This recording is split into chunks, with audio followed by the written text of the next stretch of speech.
नमस्कार, स्वागत है आपका RNI न्यूज में। मैं हूं आपके साथ ईशा नेगी। बिहार में विधानसभा चुनाव के तहत आज 28 अक्टूबर को पहले चरण के लिए वोट डाले जा रहे हैं। इस चरण में राज्य के 71 सीटों के लिए मतदान जारी है। पहले चरण में करीब 2 करोड़ 14 लाख से अधिक मतदाता अपने मताधिकार का प्रयोग कर 1066 प्रत्याशियों की किस्मत का फैसला करेंगे।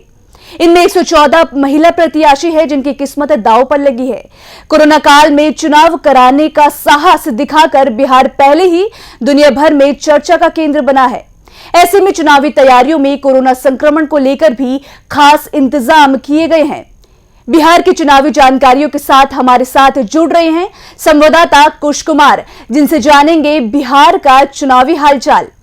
कुश कुमार, आप सबसे पहले ये बताइए कि क्या माहौल है बिहार में? कोरोना काल में पहला चुनाव हो रहा है। इस चुनाव को लेकर जनता के मन में क्या रुझान दिख रहे हैं? सुरक्षा को लेकर किस तरह के कदम उठाए गए हैं? कोरोना काल में जिस तरीके से बिहार में चुनाव का आयोजन किया गया है ईशा, उसकी चर्चा पूरे देश में चल रही है, क्योंकि पूरे देश में अगर एक तरीके से देखें तो कोरोना का संक्रमण अभी भी लगातार बढ़ रहा है। और इसके बाद भी हालांकि आंकड़ों के लिहाज से कुछ कोरोना के मामले कम भले ही हुए हो, लेकिन जिस तरीके से कोरोना का संक्रमण का ग्राफ अब भी बढ़ रहा है, उस तरीके से ऐसे कयास लगाए जा रहे हैं कि इस माहौल में चुनाव ना ही होते तो अच्छे होते।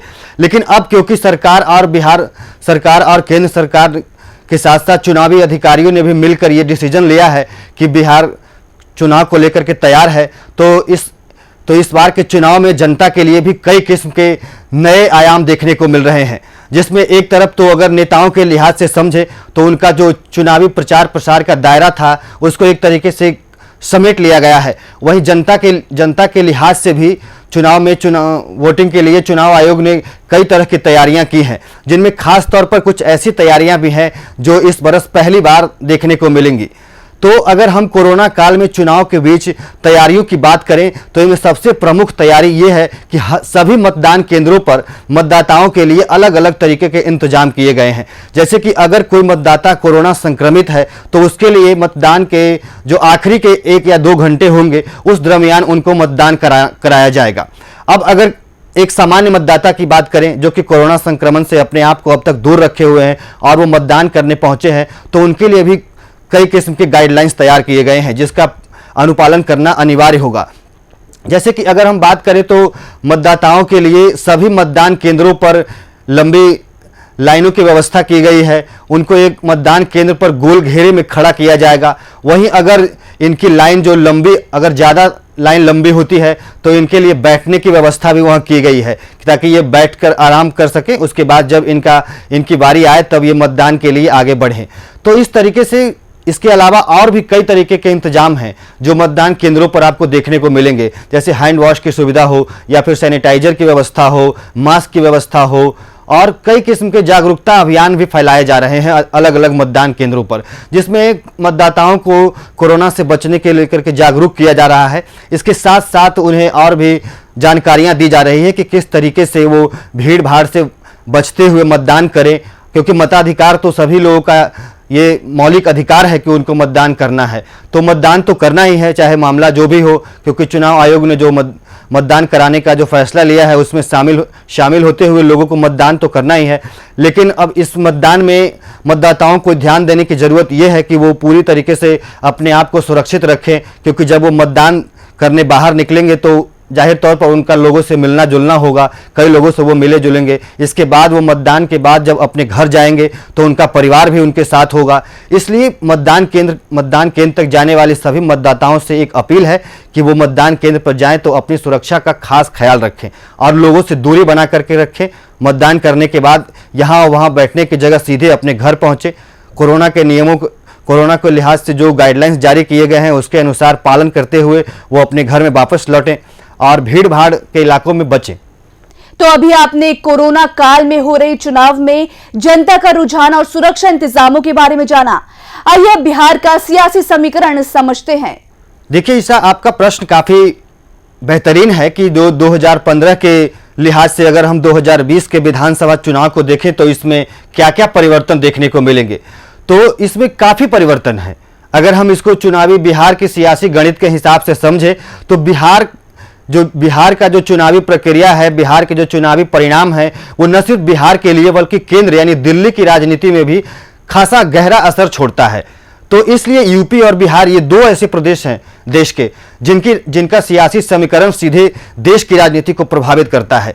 क्योंकि अब देखिए, अगर लोकसभा चुनाव के लिहाज से समझे तो यूपी में जहां 80 सीटें हैं वहीं बिहार में 40 सीटें हैं। तो इन दोनों राज्यों को मिलाकर के 120 सीटें लोकसभा की हो जाती हैं। हालांकि यहाँ लोकसभा की बात हम नहीं करेंगे क्योंकि मामला विधानसभा की है, लेकिन विधानसभा चुनाव का है। लेकिन जब क्योंकि अब बात चली है राजनीतिक दबदबे की, तो यहाँ थोड़ा सा लोकसभा के बारे में समझना जरूरी है।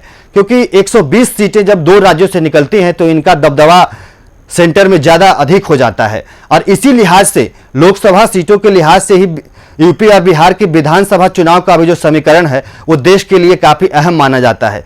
तो अभी हमारा मुद्दा क्योंकि बिहार चुनाव का है तो हम बिहार चुनाव की बात पर ही जोर देंगे।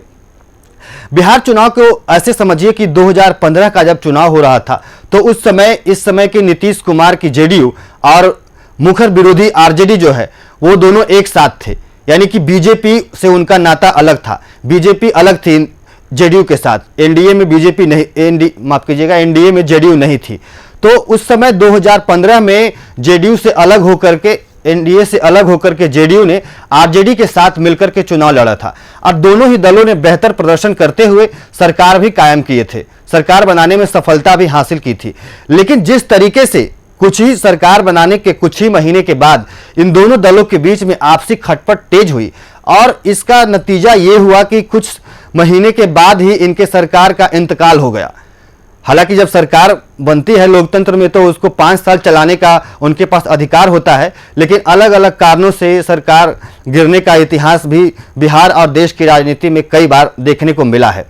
तो इसी इतिहास को दोहराते हुए 2015 में नीतीश कुमार की जेडीयू और आरजेडी का तालमेल जो था वो कुछ ही महीनों के अंतराल में टूट गया। अब टूटने के बाद क्या नीतीश कुमार ने फिर से अपने पुराने साथी बीजेपी के साथ मिलकर के एनडीए का गठन किया और फिर से नई सरकार स्थापित कर दी।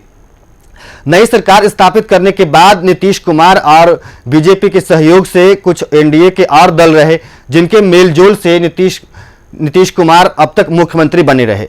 वहीं अब 2015 के बाद जब 2020 का विधानसभा चुनाव हो रहा है तो एक तरीके से फिर 5 साल पहले की 5 साल 10 साल पहले की तस्वीर सामने आ जाती है, जब जेडीयू है और जेडीयू आरजेडी दोनों के एक दूसरे के खिलाफ है, दोनों एक दूसरे के खिलाफ है। और चुनावी जो बयानबाजियां हो रही है उसमें भी आप देख सकते हैं कि दोनों दलों के बीच में किस तरीके से बयानबाजियां हुई हैं। इससे इनके बीच की जो दूरियां हैं उसे आप साफ स्पष्ट समझ सकते हैं। वहीं अगर आप 2020 के परिणाम में इसको देखें कि क्या इन दोनों दलों के बीच जो खटपट का असर है वो चुनावी नतीजों पर पड़ेगा, तो जाहिर सी बात है पड़ना तय है। क्योंकि अब आरजेडी बिहार एक ऐसा प्रदेश है जहां चाहे विकास और बदलाव की कितनी भी आंधी तूफान आ जाए लेकिन वहां जातीय समीकरण को सिरे से खारिज करना असंभव है। क्योंकि बिहार की जनता आज भी कहीं ना कहीं जातियों के प्रति, अपने विशेष जाति वर्ग के नेताओं के प्रति खास झुकाव लगाव रहती है। जैसे कि अगर हम कुछ 3-4 भाग में देखें तो बिहार में एक भाग जो है, कुछ वोट जो है परंपरागत भाजपा की तरफ जाते हैं, तो कुछ परंपरागत वोट हैं वो जेडीयू के समर्थन में ही जाते हैं, जबकि कुछ वोट आरजेडी के हैं। ऐसे ही सभी दलों के पास अपना कुछ परंपरागत वोट बैंक है, जो कि चाहे कि आपका राजनीतिक स्थिति चाहे जो भी हो, वो आपके वोट हैं जो आपके पाले में ही गिरेंगे। तो इस लिहाज से अगर देखें तो बिहार में सभी ये 3 प्रमुख दलों का जो जनाधार है वो एक दूसरे से टट ऊपर है। यानी कि नीतीश कुमार की जेडीयू और लालू यादव की आरजेडी और बीजेपी, इन तीनों दल, ये 3 प्रमुख दल हैं जो बिहार की राजनीति में दमखम ठोक रहे हैं। अब इसमें 2 दल एक साथ हो गए हैं, जो 2 प्रमुख बड़े दल हैं जैसे कि बीजेपी और जेडीयू, तो इनका पलड़ा भारी दिख रहा है आरजेडी और अन्य तमाम दलों के मुकाबले। जैसे कि पिछली वर्ष हमने बताया 2015 में जब जेडीयू और आरजेडी एक साथ आई थी तो बीजेपी के मुकाबले उनका पलड़ा भारी हो गया था। तो इस बार अब 2020 में क्योंकि अब पहले वाली स्थिति आ गई है कि अब जेडीयू और बीजेपी फिर से एक साथ है, जबकि आरजेडी दरकिनार हो गई है। हालांकि आरजेडी ने भी महागठबंधन किया है जिसमें कांग्रेस और कुछ और साथियों को शामिल किया है, लेकिन उनका दबदबा उस तरीके से नहीं दिखता है जितना कि एनडीए में शामिल दलों का दिखता है। क्योंकि जाहिर सी बात है कि बिहार में कांग्रेस का जनाधार हाल के दिनों में बेहद ही तेजी से गिरा है और गिरते गिरते अब धरातल की ओर समाहित हो रहा है। तो इस तरीके से अब बिहार में कांग्रेस का जनाधार उतना नहीं दिखता है, लेकिन जेडीयू और बीजेपी और आरजेडी ये तीन दलें हैं जो प्रमुख रूप से सत्ता के केंद्र के इर्द गिर्द घूमते हैं। तो अब क्योंकि यहाँ पे बीजेपी और जेडीयू एक साथ चुनाव लड़ रही है तो इनका आरजेडी के मुकाबले पलड़ा भारी दिख रहा है।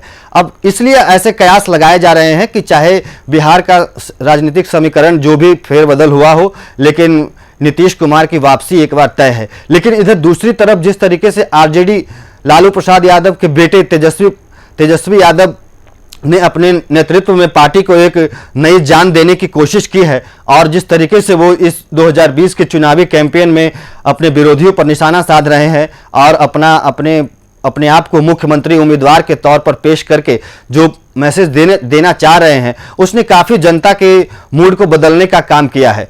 इसको आप ऐसे देख सकते हैं कि बीते कुछ दिनों में जिस तरीके से बिहार से जो खबरें आ रही हैं, राजनीतिक खबरें आ रही हैं, राजनीतिक बयानबाजियां हो रही हैं, जनता की प्रतिक्रियाएं आ रही हैं, उसमें साफ तौर पर दिख रहा है कि हाल के दिनों में तेजस्वी यादव का जनाधार काफ़ी हद तक बढ़ा है।